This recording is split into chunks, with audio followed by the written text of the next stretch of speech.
personal na sarili sa inyo, Panginoon. And Lord, sa mga oras na ito, ihanda mo ang bawat puso namin ng Diyos. Pusong natutulungan at pusong nagpapakumbaba na kayang mayroong pagtanggap, Panginoon, sa ituturo niyo sa amin sa mga oras na ito. Lord, tulungan mo kami, Panginoon, na magkaroon kami, Panginoon, ng tutuhanan desisyon na lakaran, O Diyos, ang buhay na pinili mo at isinyo mo sa amin, O Diyos. Sa mga oras na ito, kaya mo ang madaling Espiritu, Panginoon, na siya magkabay at magturo sa amin. Lord, release and breakthrough in the midst of us today. And let your Holy Spirit, Lord, takes us and comfort us, Jesus. Lord, maraming salamat dahil inihanda mo sa amin ang piling na to sa pananagumpay. Maraming salamat, Panginoon, dahil bigyan mo pa kami ng sapat ng araw at ngayon na baguhin ang aming mga personal na pagkatao sa pamamagitan ng iyong mga mayayamang salita at kalooban ng Diyos. Maraming salamat, Ama, at pinagkatiwala mo ang iyong buktong na anak ng Panginoong Jesus para sa amin na magkaroon kami ng totoong buhay. At maraming salamat sa iyong banal na Espiritu na mensahan mo. Naging comforter namin sa mga sitwasyon na aming pinagdaraanan ng Diyos sa buhay na ito. At kung kami bitawan, Lord, na sa mga huling araw, tatayo kami, Panginoon. At ibandila ang katagumpayan mo sa aming mga buhay. Maraming salamat sa biyaya mo at sa pagkakataong ito na minsan muling gamitin ang buhay ko, Panginoon.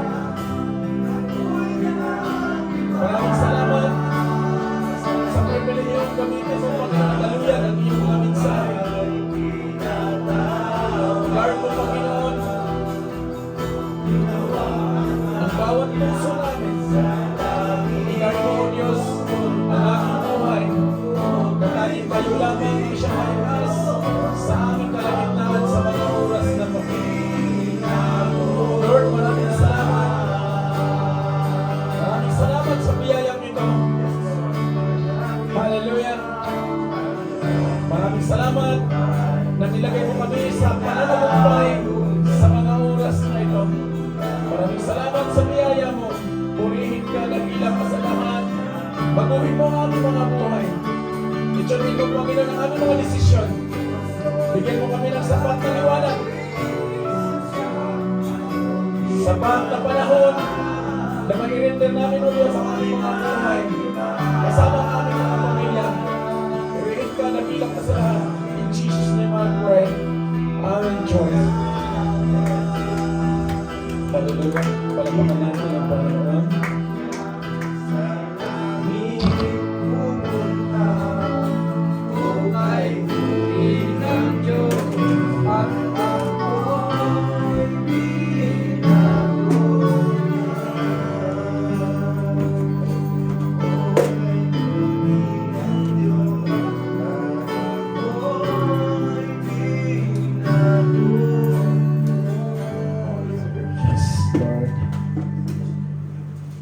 Amen. Palapakan natin ang Panginoon. Hallelujah. Praise God. Praise the Lord. Mabuti ang Panginoon, mga kapatid. Sa muli, pinagsama tayo ng Panginoon sa sapat na kadahilanan niya sa ating mga buhay na mayroon tayong matutunan na sa mga huling araw, bibigyan tayo ng Panginoon ng pabor. Amen? Hallelujah. Praise the Lord. Palapakan natin ang Panginoon. Amen. Amen. Pumasok na. Amen. Ang pag-uusapan natin, mga kapatid, ang pananampalataya na pinagkaroon o binigyan o empowered by God's power. So meaning to say, mayroon din pananampalataya na hindi nagkaroon o hindi binigyan ng ng tawag dito kapangyarihan na galing sa Panginoon. Somehow, mayroong mga pananampalataya na nababase na lang dahil sa ating mga kasalukuyan na sitwasyon. Because ang Panginoon magtuturo sa atin, mga kapatid, na balikan natin yung pinaka-inspiration ng Panginoon sa atin habang may pagkakataon pa tayo. Amen? So, tanungin natin yung mga personal natin. Did our faith empowered by the God's power? Did our faith sustained with Jesus, with the love of God? Na yung galing sa grasya ng Panginoon. Amen? In 1 Corinthians chapter 2, verse 5, yan yung pinaka-word na binigay ng Lord sa buong buwan na to. Hallelujah. Sabi niya dyan, so that your faith might not rest in the wisdom of men, but in the power of God. Puri ng Panginoon. Palakpakan natin ang Panginoon sa kanyang salita. Hallelujah. This be the reading of the Word of God. At mag-i-empower ito sa aming mga buhay na makita namin kung paano ka, O Diyos, nangungusap. Paano ka magtuturo sa amin ngayong gabi? Sabi nga ng Panginoon dyan, so that our faith might not rest in the wisdom of men, but in the power of God. Ito yung deklarasyon ni Apostle Paul noong kapanahunan na binago siya all the way ng ating Panginoong Hesus. Amen? Kung tingnan natin kung gaano siya kung sa mundong ito mayroon tayong naisip na matapang o may nakilala tayong na matapang, wala pa po akong na-encounter o na-encuentro sa buhay na to na kasing tapang niya. Amen? Bago siya ginamit ng Panginoon, isa siya sa nag-persecute ng mga mananampalataya at hindi lang persecution na ordinaryo, pinapatay. But yet, ang grasya ng Panginoon ay hindi maikli. Ginamit ang kanyang buhay, and when He stood up and preached the good news, even doon sa kamatayan, tumayo siya, mga kapatid. At yung pag-uusapan natin, kung paano siya binago ng Diyos, paano siya na-inspired na magiging isang bisel ng kanyang mayamang salita at pangako sa sangkatauhan. Amen? Amen? Praise God. Hallelujah. Excited? Praise the Lord. Amen. Huwag niyong isipin yung mga nakatabi niyo noon na hindi niyo kasama ngayon. Balikan ko ulit yung mga linyada na sinabi ko sa kalagitnaan na batiin ninyo yun habang may pagkakataon kayong katabi ninyo dahil sa araw hindi mo na siya makatabi. Kayamanan yan na maaring dalhin natin sa ating mga personal na pamumuhay na minsan tayong magkatabi, minsan tayong magkasama. Amen? Amen. Praise God. Salamat sa buhay ng Kuya. Salamat sa buhay ng Kuya William. So, magpatuloy tayo bilang tagasunod ng Panginoong Hesus. Do not just by dictated by situation, parang doon ka na lang. So, kailangan tumuloy tayo. Amen? Ituloy natin. 2 to 3 gather in His name, He is in the midst of us. Hindi po dito pinag-usapan na marami tayo, malakas tayo. Paano pag marami, hindi naman tayo magkaisa? So, balikan natin yung pinaka-common ground na pinagkatiwala ng Panginoon. Yun yung ituturo ngayon sa atin. Kung paano si Apostle Paul tumayo, mga kapatid. At bigyan natin ng ano yan. Apostle Paul could have achieved results with the wisdom of men. But human wisdom works with human power. Even the message of the cross, preached in human power, leads converts forever vulnerable to a more clever argument. Pag wala ang kapangyarihan ng Panginoon, mga kapatid, at nananahan tayo sa sarili nating kakayahan at kaalaman, kung makita ninyo, mga kapatid, ang mundo ngayon vulnerable na dagdagan pa natin. At Magtatalo. Ito kami, Brad. Ito yung tinatayuan namin. Hindi pinagtatalunan, mga kapatid. Ang mayroong provision at plano ang Diyos at pinagkatiwala sa atin. Apostle Paul acknowledges that he is ready to be at home with the Lord right now. God's ultimate wisdom can only be understood spiritually, revealed to human beings through God's Spirit. Those without God's Spirit cannot understand spiritual things. As a result, they reject the idea of Christ crucified for human sin as flawless. Through the Spirit, spiritual people have the mind of Christ. Tanong, are we mind of Christ today? Amen? Ano yung nasa likod ng isip mo ngayon, kapatid?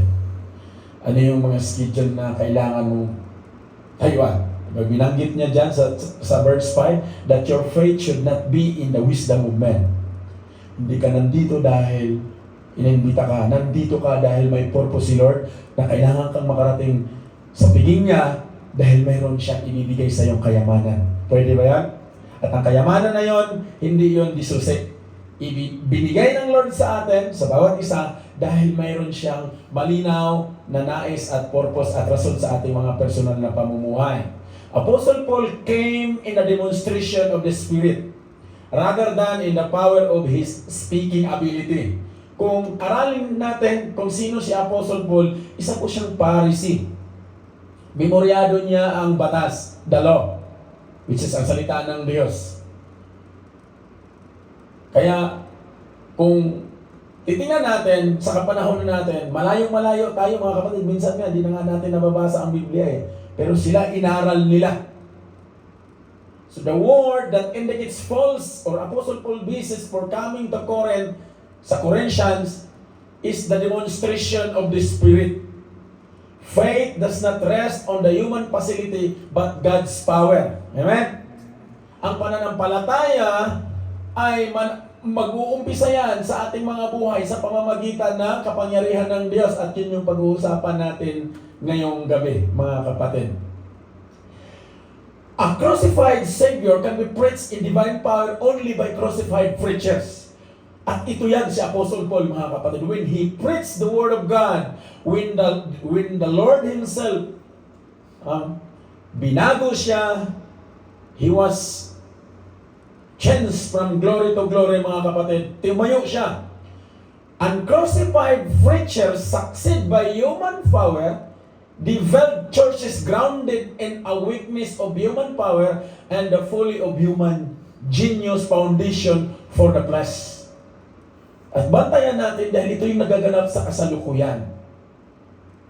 Ito yung nagaganap. Akala lang natin, nakipanig tayo doon sa mga sinasabi at narinig natin sa kapwa natin na dati natin katabi, yun pala, they are going drifted away by their emotions and by their flesh. At ito yung nakakatakot, mga kapatid. Ipaglalaban mo pa na Kristiyano ako, ito ako, kahit mag-isa ako, fellowship ako sa Panginoon, nababasa kong Biblia, ito yung mabigat. Ito yung pinaka-crucial. The moment na dumating ang buhay natin sa stage sa ganitong panuntunan, ganitong pangangatuwiran, stop it. Kneel down before God. Lord, nasa iyo pa ba ako? Dahil ang totoong anak ni Lord, hindi mo kailangan i-justify kung anong meron ka. Hayag at lantad tayo sa Panginoon. Amen? Salamat at pinagkaluban pa niya tayo ng araw na ngayon para maturuan tayo, mabigyan pa tayo ng kanyang mga plano sa ating mga buhay. Amen? But strong churches, sinong church tayo? Rock-solid churches that can stand up to anything. Anong klase mang pagsubok mayroon, anumang sitwasyon na hindi mo maunawaan, yes, are a miracle of the Holy Spirit who empowers crucified preachers only, and it can be yes and amen. Hindi mo man magustuhan ang mukha nung nasa harap mo, hindi mo man magustuhan ang kanyang pananalita, but yet the message of the Lord will penetrate onto your heart, then makita mo yung totoong pagbabago sa buhay. When we claim that we are crucified before Christ, the new has gone, the old has gone, the new has come sa buhay natin. Huwag ka lang basta tumayo, kapatid.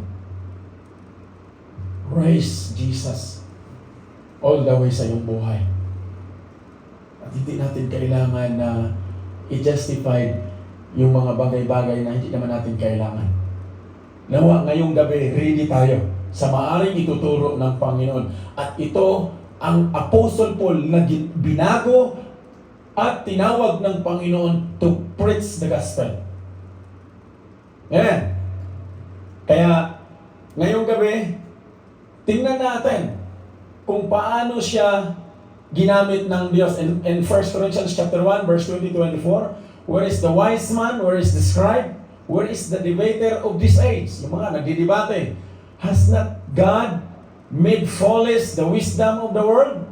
For since in the wisdom of God, the world through its wisdom did not come to know God, God was well pleased through the foolishness of the message preached to save those who believe. For indeed Jews ask for signs and Greeks search for wisdom, but we preach Christ crucified, to Jews as a stumbling block, and to Gentiles foolishness. But to those who are the called, both Jews and Greeks, Christ the power of God and the wisdom of God. Yes and amen? So, pinangaral ito, sinulat ito ni Apostle Paul bago dumating sa pangalawang chapter, mga kapatid, na ang salita ng Diyos, Christ, the power of God, and the wisdom of God, must be preached to those who are called. And I hope and I pray today na sigurado ka kapatid, na tinawag ka talaga ni Lord.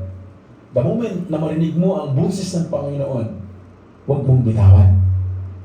Whatever happens next, hold on that kind of promise. Dahil ang Panginoon ay nangako ng totoo at hindi niya binabago ang pangako niya na yan. Amen? Praise the Lord. Hallelujah. Palakpakan natin ang Panginoon. Palakpakan natin ang bawat isa. Kumusta naman po? Nakarating po ba kayo? Introduction pa lang po yan. Meron pa po tayong medyo bibigyan natin ng bigat. At ito yung pinakamensahe ng Panginoon ngayon, mga kapatid. In Lucas chapter 10, verse 25-28, and behold, a lawyer stood up to put him to the test, saying, Teacher, what shall I do to inherit eternal life? Kuya, ano ba ang pwede kong gawin para magkaroon ako ng buhay o makapagmana ako ng buhay na walang hanggan? Buhay na dalo ka lang, Brad. Maganda yan. Tingnan natin kung paano ito na-deliver ng Panginoong Hesus. He said to him, ang Panginoong Hesus ang nag-response, what is written in the law? How do you read it? Ano bang nakasulat sa salita ng Diyos? Paano ba ito binabasa? Alright? In verse 27, and he answered, you shall love the Lord your God with all your heart, and with all your soul, and with all your strength, and with all your mind, and your neighbor as yourself. Amen? So ito yung sagot ng Pharisee or the lawyer. In verse 28, and he said to him, you have answered correctly. Do this, and you will live. Kumusta po, mga kapatid? Kumusta ang pangangatwiran natin? Hindi ba tayo malayo sa lawyer na yan? O kaparehas na kaparehas sa pagtayo niya sa harapan mismo ng Panginoong Hesus. Dalawa po yung dyan, yung pinaka-subject, ang lawyer at ang Panginoong Hesus. Ganito din, tayo at si Lord. Amen? Kaya, tingnan natin kung paano ang Panginoon nagbibigay ng aral at maaaring mai-apply natin sa ating kasalukuyang pamumuhay, sa pagtatrabaho natin, sa ating pagtayo bilang haligi ng mga tahanan, yung mga may pamilya, di ba? Kaya siguraduhin natin ang pag-uusapan natin, avoiding self-justification or justify. 4 na principle na panalangin ko, mga kapatid, kayo din, tayuan ninyo ang principle na to na magiging susi ito sa totoong pagbabago. Yung totoong pagpunta mo sa isang piging ng Panginoon, na kaya ka nandito dahil hindi ka pumunta rito para kay kapatid. You come here because you know on yourself na tinawag ka ni Lord. At kailangan mo ang mensahe na to na galing sa Kanya. Amen? Dahil ang pananampalataya ay bunga ng pakikinig. At makapakinig lamang tayo pag may nangangaral ito. Paano masasabing pananampalataya kung natungkulong ka sa kwarto at nakikinig ka ng audio Bible? Maganda yan. Kung sa maganda. Pero hindi natin pwedeng baliin ang sinasabi ng salita ng Diyos. Romans 10:7-10. Ang pananampalataya ay bunga ng pakikinig at makapakinig lamang tayo sa salita ng Diyos pag may nangangaral dito. Pwede ba yan? O lakad tayo ha. Hanapin natin. Nandito na ang Lord sa buhay natin. So paano mangyayari o nangyayari ito sa kasalukuyan na sitwasyon natin na madalas we are justifying that we are in the right track but still wala na pala tayo sa track na plano at design ng Diyos, nagbibending na tayo. Our faith are drifted away, carried by our emotions, carried by the situation, carried by our traditions, carried by religion, carried by whatever it is. Mga prinsipyo na hindi naman na nakakalugod sa Panginoon.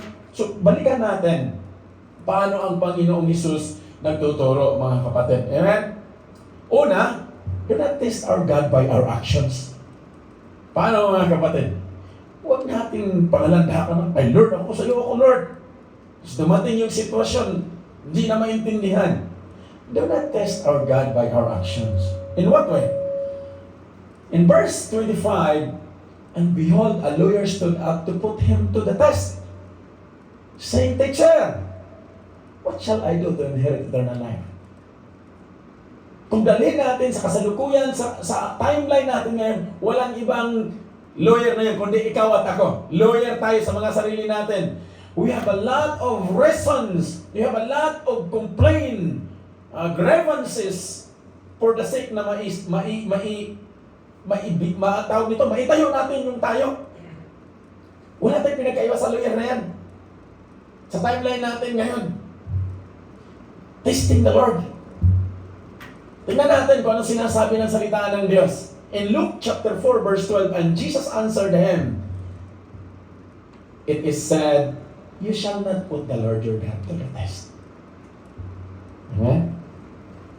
Bakit sinabi ng Panginoon ito? In Proverbs chapter 3 verse 5, trust in the Lord with all your heart. Instead of testing the Lord, gawin natin ganito. Ito yung sinabi ng King of Wisdom, Solomon. Trust in the Lord with all your heart and do not lean on your own understanding. In all your ways, acknowledge Him and He will make straight your path. Palapakan natin si Lord. Pwede ba, mga kapatid? Kaya ba natin magtiwala sa Panginoon ngayong gabi? And right after tonight, kausapin natin ang Panginoon, Lord, what I'm gonna do, what my purpose, bakit nandito pa ako? Ano yung karapat-dapat, Panginoon? Tapos, kinabukasan, masalubong mo yung kapatid, yun yung purpose. Lord, ito yung sinabi ng Panginoon. Do not use the name of God in vain. Kung totoong nasa pananampalataya ka, nasa pananampalataya tayo, dapat hindi tayo malalayo sa kalooban ng Diyos. At ano ba ang kalooban ng Diyos?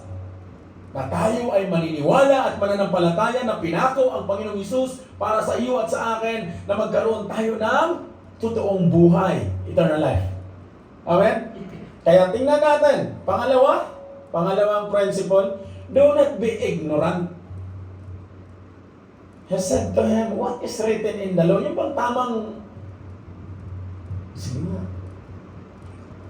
how do you read it? In 1 Thessalonians chapter 4 verse 13, but we do not want you to be uninformed, brothers, about those who are asleep, that you may not grieve as others do who have no hope. In Proverbs 14:18-28, ignorant people get what their foolishness deserves. but the clever are rewarded with knowledge. Evil people will have to bow down to the righteous and humbly beg their favor. Amen? Huwag tayong maging ignorante sa buhay na ito, mga kapatid. Tinuturuan tayo ng Panginoon kung paano tayo tumayo at mabuhay. Kunin natin yung binibigay ng Panginoon. Pangatlo, mga kapatid, obedience better than sacrifice. And he answered, you shall love the Lord your God with all your heart and with all your soul and with all your strength and with all your mind and your neighbor as yourself. May mga instance na nagawa na natin lahat yung nasa taas, pero pagdating sa neighbor as yourself, ay hindi kuya. Hallelujah. Hindi ko siya patatawarin. Magkaiba man kami ng kaldero. Pwede ko siyang patawarin ng salita, pero ayoko lang siyang makita. Tingnan mo. Pwede ba, mga kapatid, tumigil tayo sandali at tingnan natin kay Lord. Paano ko ba mapapatunayan na ang pananampalataya ko ay power up ng iyong banal o iyong kabanalan, ng iyong banal na espiritu? How could I value people around me as I value myself? Na alam mo, halimbawa, ganito mga kapatid, yung picture. Kaibigan mo siya ng matagal na panahon. Alam mo, mali ang kanyang tinatahak. Dahil mahal mo siya, hayaan mo na lang. Ganun ba? Hindi, kapatid.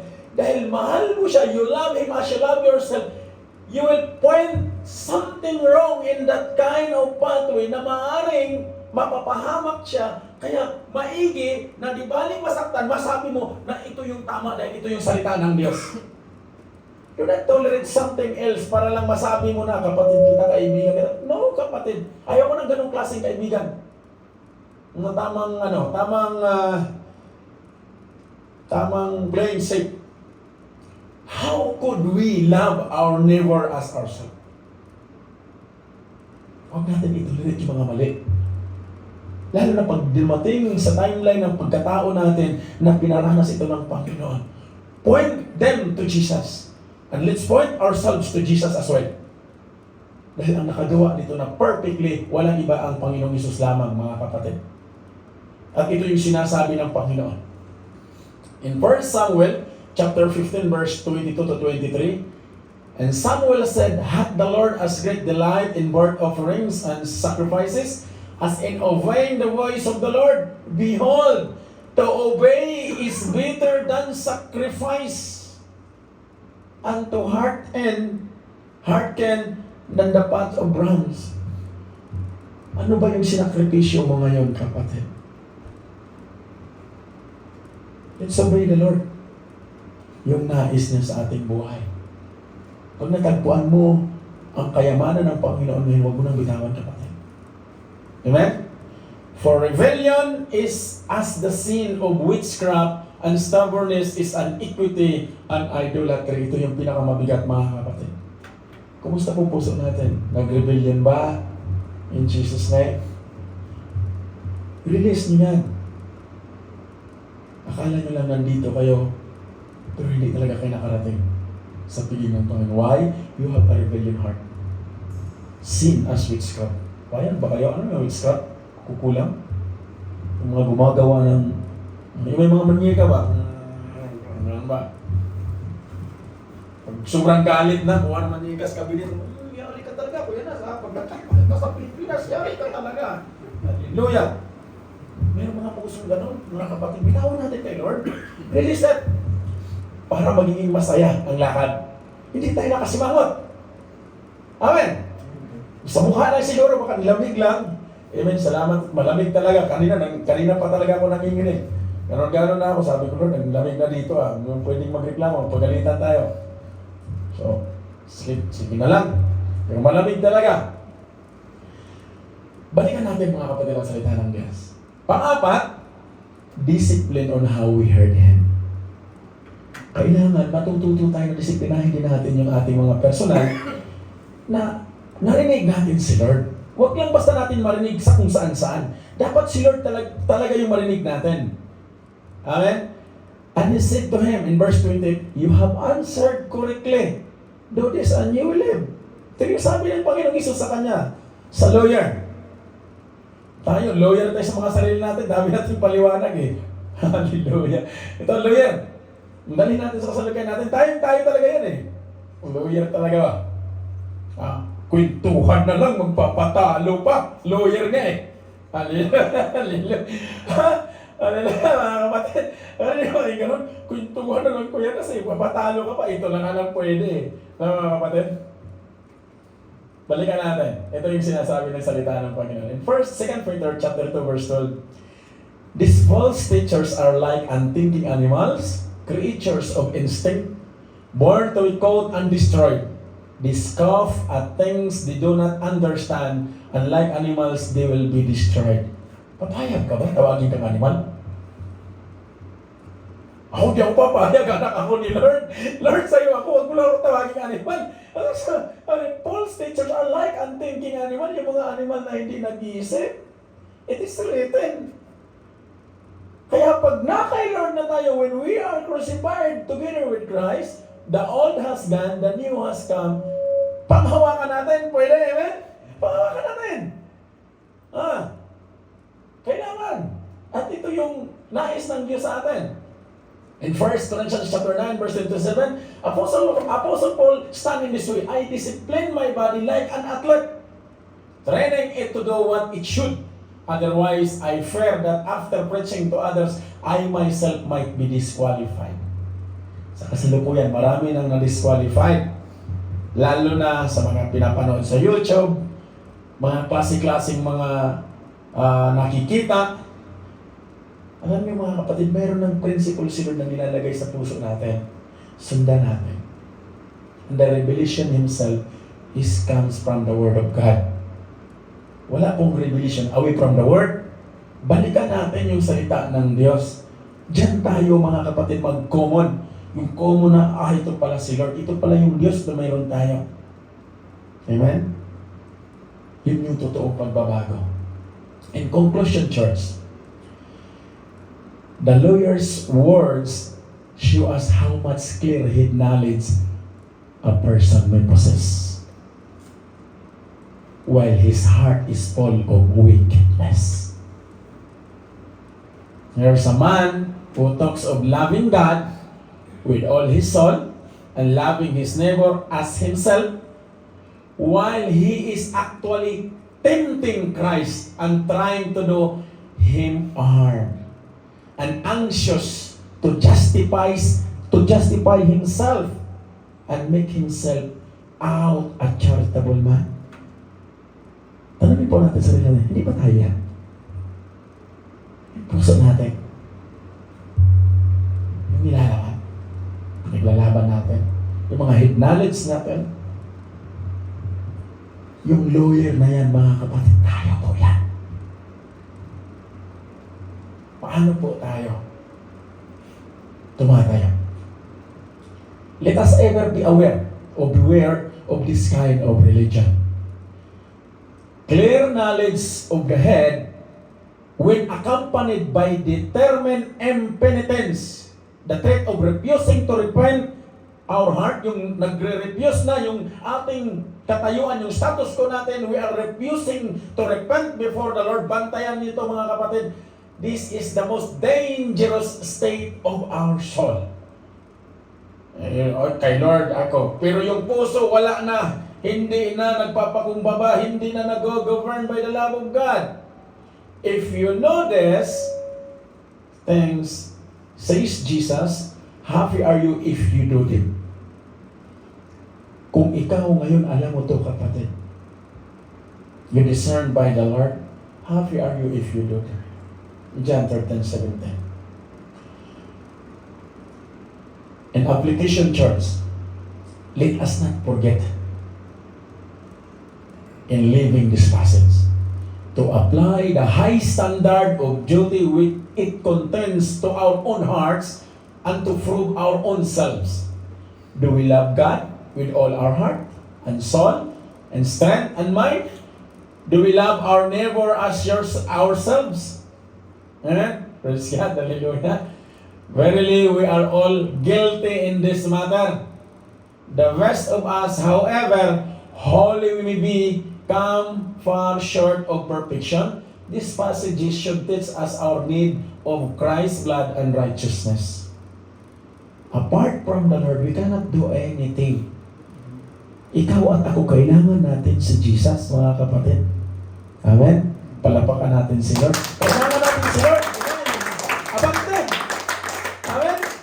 Kahit ano man yung unos, abante kasi kailangan natin si Lord para tayo mananagumpay. Apart from the Lord, there is no victory. Pag wala tayo sa Panginoon, wala tayong pananagumpay. Kaya ano man yung magaganap, mga kapatid, right after tonight, ariin mo yan na kayamanan na pinagkatiwalaan ka ng Panginoon na dalhin mo pang araw-araw na buhay na patotoo. Huwag mo lang piliin, dito lang ako kasi maganda dito. Si kapatid na lang ang mahalin ko kasi lagi akong libre. Lahat ng hinihingi ko, binibigay. Kapatid, sama-sama talaga yun. Walang bulag na mag-aakay sa kapwa bulag. Dahil ang totoong kaibigan at totoong nagmamalasakit, kapatid, hindi mo hayaan na malalampay yung kaibigan mo at malalaglag sa butas. Hanggat maaari dadalhin mo yan. Kung saan mo natagpuan at narinig ang salita ng Panginoon na mamayaman, hindi ka kaya. Kalimutan mo muna yung emosyon mo. Balikan mo na lang pagkatapos sa gawain. Ngayon, kung may mapulot tayo doon, maaring ikabuti natin, iuwi natin. Pero yung hindi naman ikabuti, huwag na natin dalhin. Yan yung totoong kaibigan, amen? Totoong kaibigan, pag-usapan, yan yung totoo, may malasakit. Dahil minsan lang tayong pinagkatiwalaan ng Panginoon.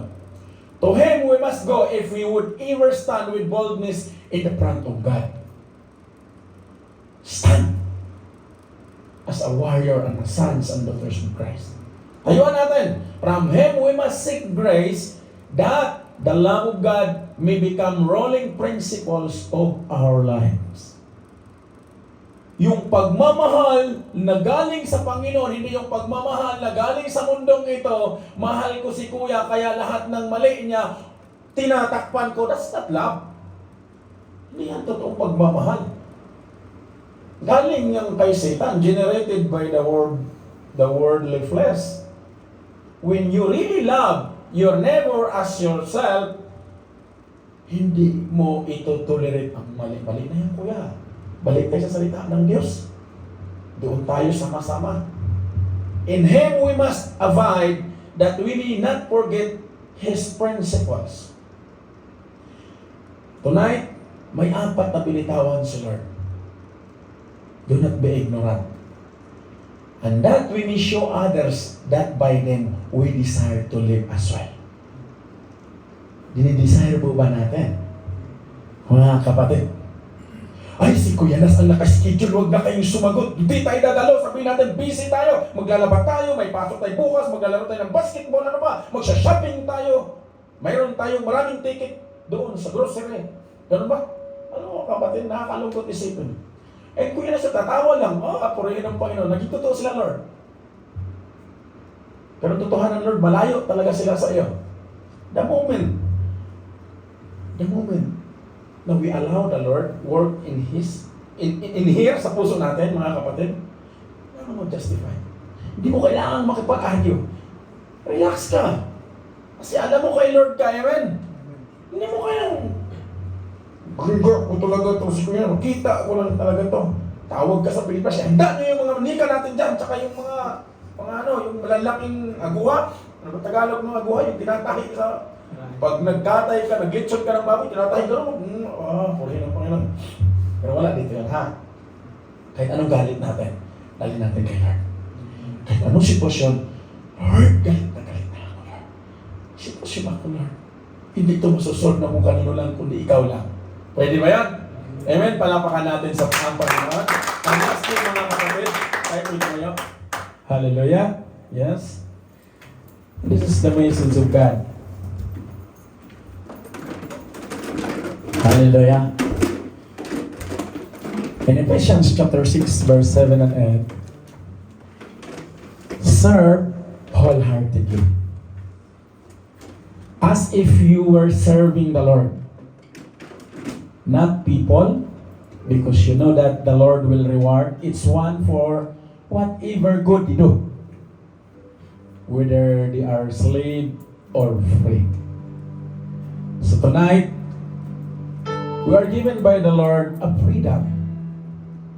Huwag natin gamitin yung ating kalayaan sa mga maling panukala at maling panuntunan na panandalian lamang. Instead, yung kalayaan at yung breakthrough na ginawa ng Panginoong Hesus sa krus, na siya yung ating tatanggapin ngayon, yun yung ating tatayuan, mga kapatid. One day is better than 1,000 elsewhere. Mapalad ka kung ikaw ay nandirito ngayon. Mapalad ka kung ikaw ay nakatawid sa mga samot-saring sitwasyon at nandito ka, kapatid, at mayroon kang maiuwing kayamanan, at yun yung prinsipyo ng Diyos na magdala sa iyo sa totoong buhay at totoong pamumuhay. Saliksikin natin ang ating mga sarili, mga kapatid. Wala ba tayong pinagkaiba doon sa lawyer kung paano niya tinitest ang Panginoon, but his heart away from the Lord? Meron ba tayong pagkakataon ngayon? When you heard the voice of God today, do not harden your heart. Allow Him, allow the Lord to take lead of your life.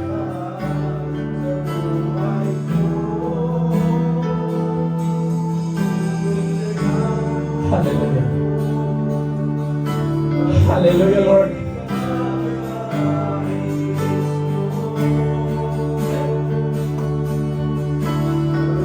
Hallelujah, Jesus. Lord, we don't want to be uninformed, O God. Kailangan ka namin, Panginoon, that we can stand boldly in the front of wicked days, O Lord. Kagaya sa ginawa mo sa buhay ni Apostle Paul, Lord, I pray na maaaring gawin mo rin ito sa amin, lalo na sa aming mga pananampalataya.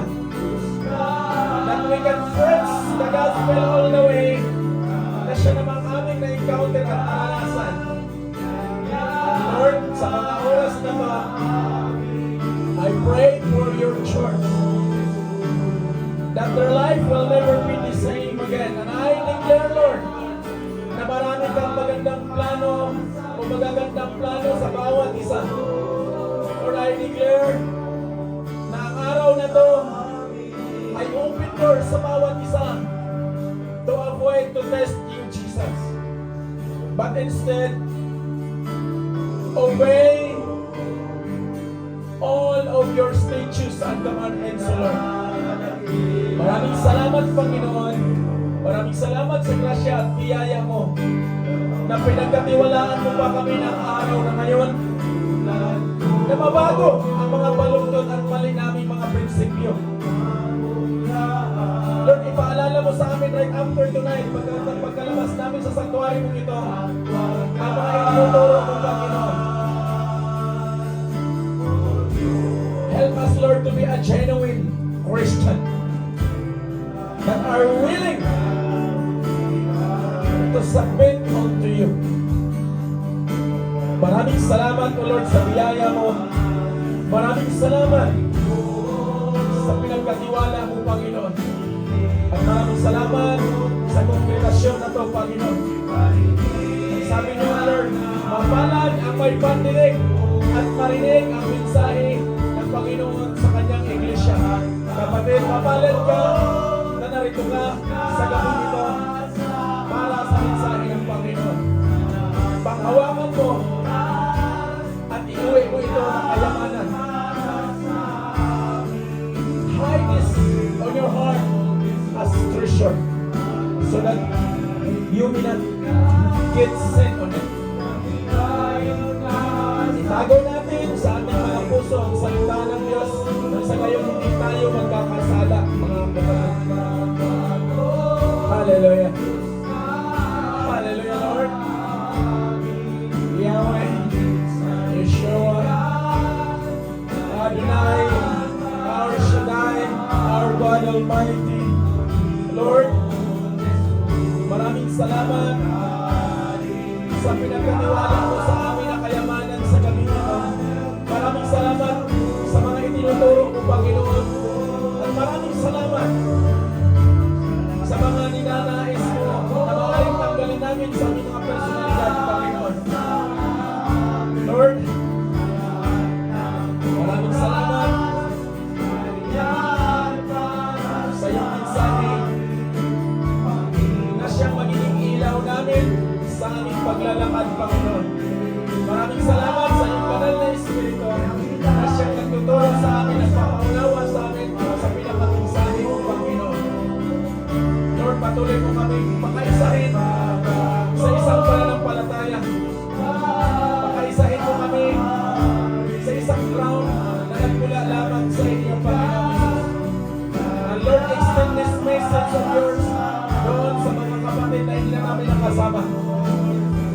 Ano man ang mga self-justification nila ngayon, Panginoon, ano man ang mga grievances na meron sila, I hope and I pray, O God, that you have still mercy on them and you will extend your hands unto them right now, Lord. At ipaunawa mo kung sino at ano nga sa kanila, Panginoon. Lord, I pray na kung ano man ang tinayuan ng lawyer, Lord, ilayo mo kami sa ganong klaseng pamumuhay at panuntunan, O God. Today, allow us, Lord, to encounter you, our holy living God. Maraming salamat sa biyaya mo. Purihin ka na bilang ka sa lahat. As I pray in Jesus' name, church, walk by faith, not by sight. Panghawakan natin ang tinuturo ng Panginoon. Sa ngalan ng Ama at ng Anak at ng Banal na Espiritu in Jesus' name. Amen. Palampakan natin ang Panginoon. Amen. Hallelujah. Kaya pili po kayo makatayo, mga kapatid. Hallelujah. Unang linggo po ito ng buwan. Hallelujah. Ito po yung banal na hapunan. Hallelujah. Hallelujah, Lord. Raise your hands and make a joyful prayer on your heart. Sabayan niyo ako na manalangin. Almighty God, Father in heaven, Lord, you are the holy living God we have. And Lord, bless these elements that symbolizes, O Lord, of the freedom that you have entrusted to us.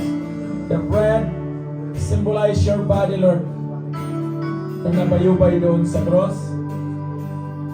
And the wine, ang katas ng ubas, Lord, symbolizes, O Lord, of your blood, that without the releasing of your blood, there is no forgiveness of sin. Today, as we partake on these elements, Lord, I pray that you will prepare our hearts and cleanse all our iniquities, O Lord. Marapatin mo, Panginoon, na karapat-dapat kami na magpartik ng mga elementong ito, na hindi lang basta ipartik namin ito dahil kailangan, Panginoon, bagkus, Lord, baguhin mo ang aming mga prinsipyo. Baguhin mo ang aming mga saloobin, na sa pamamagitan ng mga elementong ito, Panginoon, magkaroon kami ng buhay na kasiyasiyat sa gana na nagmumula lamang sa inyo, Panginoon, na alalahanin namin ang ginawa mo doon sa cross. Maraming salamat, Lord. Let your Holy Spirit dwells in the hearts of your church today. In Jesus' name, Amen.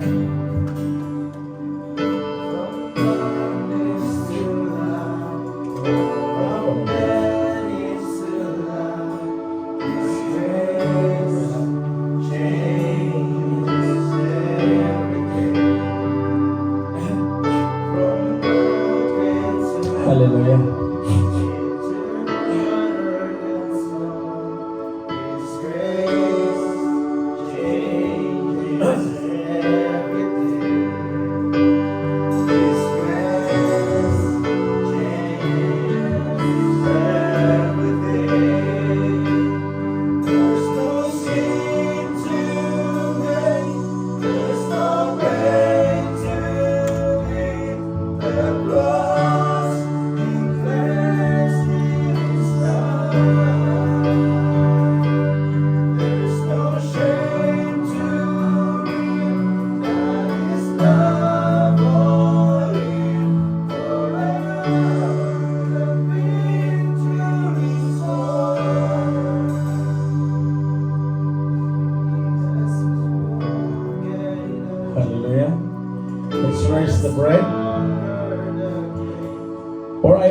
from the Lord what I also delivered to you, that the Lord Jesus on the night when he was betrayed took bread. And when he had given thanks, he broke it and said, "This is my body which is for you. Do this in remembrance of me." Let's partake the bread.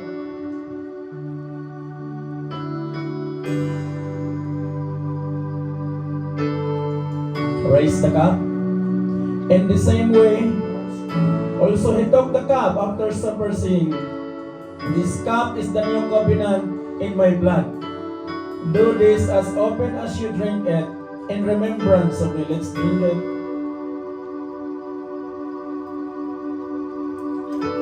Amen. Hallelujah. Whoever therefore eats the bread or drinks the cup of the Lord in an unworthy manner will be guilty concerning the body and blood of the Lord. Palakpakan natin ang Panginoon. Hallelujah. Praise God.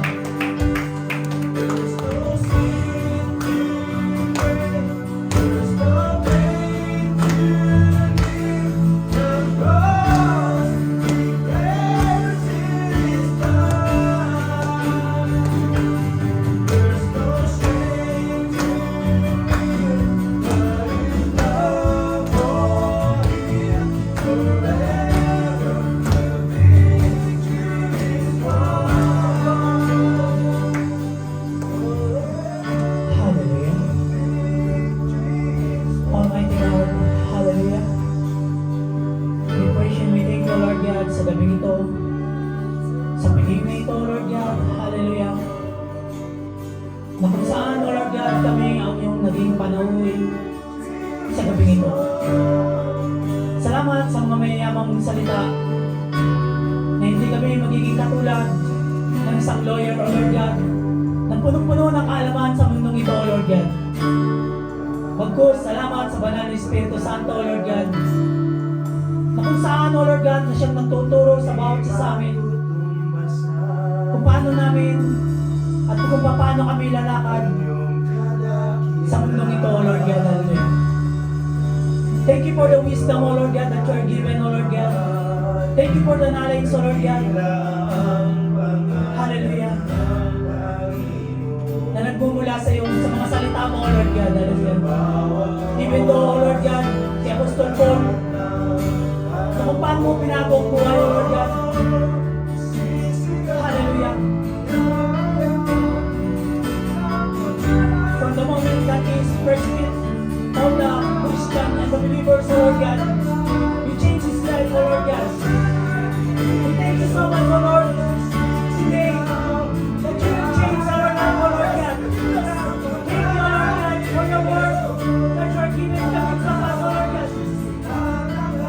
Hayaan mo na nagsikin ito sa bawat puso namin, O Lord.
bless your name in the name of Jesus.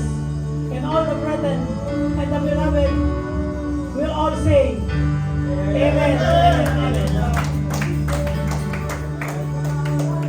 Amen. Hallelujah. Sa ano tayo maghiwalay mga kapatid? Raise your hands. Dalawang kamay. Hallelujah. Para walang sala. Now to him who is able to keep you from stumbling and to present you blameless before the presence of His glory with great joy. To the only God, our Savior, through Jesus Christ our Lord, be glory, majesty, dominion, and authority before all time, and now and forever. Walk by faith. Iuwi natin ang mensahe ng Panginoon. Hallelujah. Be joyful, be glad, and rejoice. In the name of Jesus. Amen. Palakpakan natin ang Panginoon.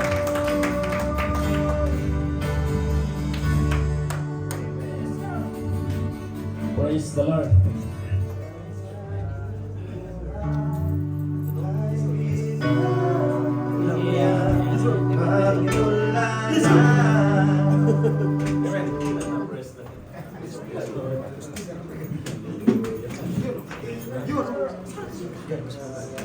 Ah, sure. You know. You know. Sini, ha? Berani. Lamig talaga, no? Naglamig naman siguro na. Ah, sir.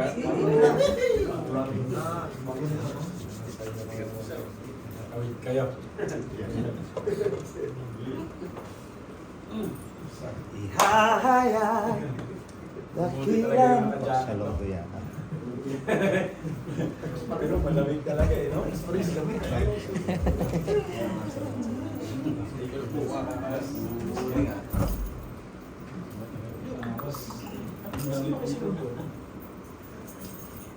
Yes, sir. Lord.